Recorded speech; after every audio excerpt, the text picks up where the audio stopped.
Relationships, like we know, can be very, very tricky. They're amazing when they're going well, but if something happens and you're on a rocky road, they can be very, very painful. They can actually weave intricate patterns of joy and pain. At times, we revel in the euphoria. Other moments, we stumble on the jagged rocks of hardship. But amid this symphony, how do we decipher when it's time to bid adieu and put our own happiness at the forefront? So picture this: you've journeyed with someone for what feels like an eternity. Yet gradually, familiarity cloaks you both. Behaviors become routine and you might miss subtleties, drifting in a bubble of normalcy.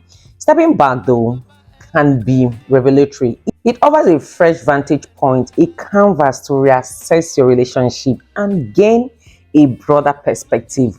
Firstly, let's dispel the myth of perfection. Even the most enamored couples encounter storms, arguments, disagreements, and temporary separations. They are the fabric of life. However, when those one small squabbles changes from one image to another, gradually into tempestuous conflicts, it might be time for introspection. So, I would like us to look at 10 reasons why we should leave a relationship.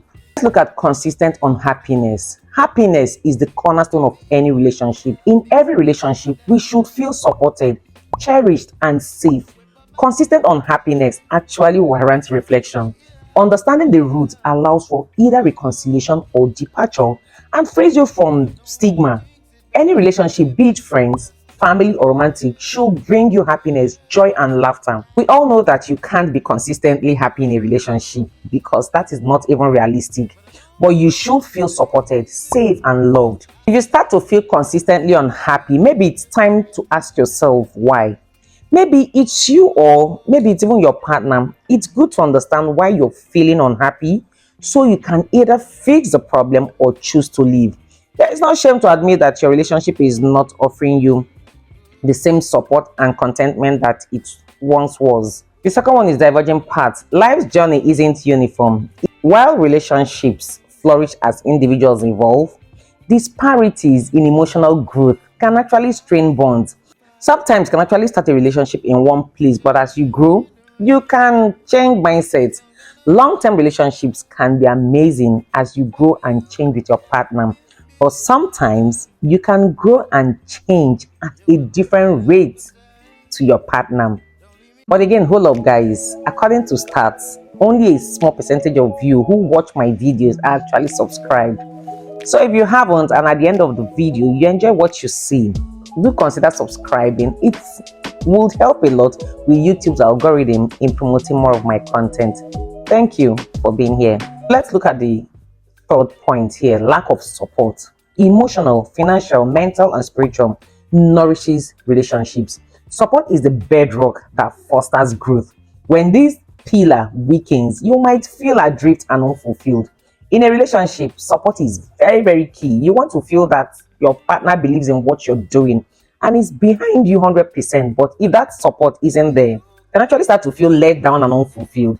Emotional support, like I always say, is really, really important. If you're not feeling that in a relationship, it can be damaging and affect your happiness. If you don't feel like your partner is invested in you and is behind you all the way, then it might just be time to consider having a conversation about your relationship with your partner.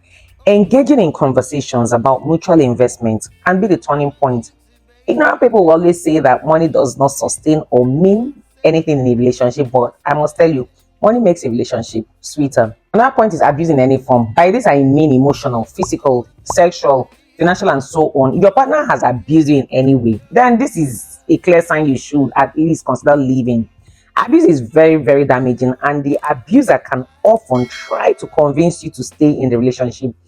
If this is the case, you should leave for your own safety. I know it can actually be very difficult to leave a relationship just like that. Personally, for me, I can pretty much manage anything in a relationship, but this particular point is actually a no-no for me. I can't stand any form of abuse. Like I always tell people, when it comes to physical abuse, I had enough growing up. The shadows of abuse, be it emotional, physical, sexual, or financial, obscure the essence of a healthy relationship. Recognizing and acknowledging the abuse is the first step. Exiting for safety isn't weakness, it's an act of profound strength. Please and please, it's better to leave the relationship alive than dead. Remember, support networks exist for you. Don't sit in that relationship or marriage and just die. That point on my list is eroding trust. Trust, which is the bedrock of intimacy, sustains every relationship.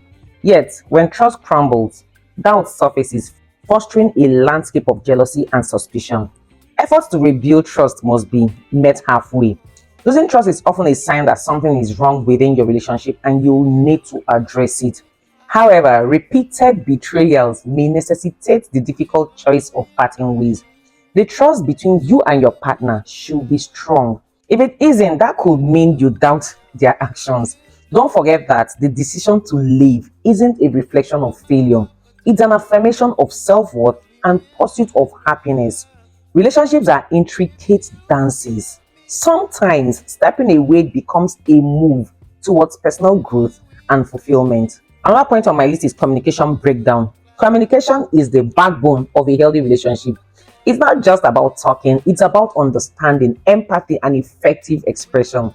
When communication diminishes or transforms into destructive arguments, it signifies that the core method of connection is faltering. This breakdown might stem from various sources: unresolved issues, emotional distance, or a lack of effort to understand each other's perspectives. If communication barriers persist and efforts to bridge them prove futile, it might signal a deeper rift within the relationship that requires serious attention. I think this is the seventh point: unresolved resentment. Over time, unresolved conflicts and grievances can actually fester, leading to resentment. It is normal to face issues in a relationship when they arise or as they arise. But when these issues are swept under the rug rather than addressed and resolved, they become a breeding ground for bitterness. Resentment can poison the emotional intimacy and erode the foundation of trust. Repeated efforts to resolve these issues might be necessary, including seeking external help like counseling. If left unaddressed, these unresolved resentments can become insurmountable barriers to a healthy relationship. The eighth on my list is neglect and indifference. Like I always say, relationships demand time, effort, and emotional investment. Neglect and indifference occur when partners become disengaged or indifferent towards each other's needs, emotions, or shared experiences. This emotional disconnect might manifest as a lack of interest, neglecting shared responsibilities, or choosing other priorities over the relationship.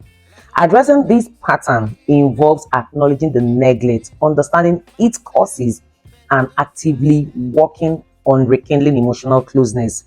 Persistent neglect without effort to reconcile might indicate a need for reevaluation. Another point is different values or life goals. Values and life goals are foundational aspects that shape an individual's life. While patterns might share common interests, differences in foundational values such as views on marriage, career, ambitions, religion, or family dynamics can actually pose challenges. These disparities can create conflicts when partners' life trajectories diverge.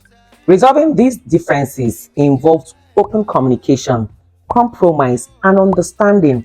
However, irreconcilable differences in these core aspects may lead partners to reevaluate the long-term viability of the relationship. I think the last point is mismanaged expectations. Expectations in a relationship revolve around desires, needs, and boundaries. Misalignments occur when partners expect different things from each other or the relationship itself. This misalignment can actually relate to commitment levels, intimacy needs, or future plans. Navigating these differences involves transparent communication, managing expectations, and compromise. However, persisting in expectations might indicate incompatible relationship trajectories and could prompt reevaluation of the partnership's future. Every individual deserves happiness, even if it means bidding farewell to a chapter that no longer aligns with their journey. If you found this video helpful, please be sure to like, subscribe, and share with your family, friends, and loved ones. I'll advise you turn on your notification bell so you don't miss out on any of my videos. And as always, thank you so much for watching.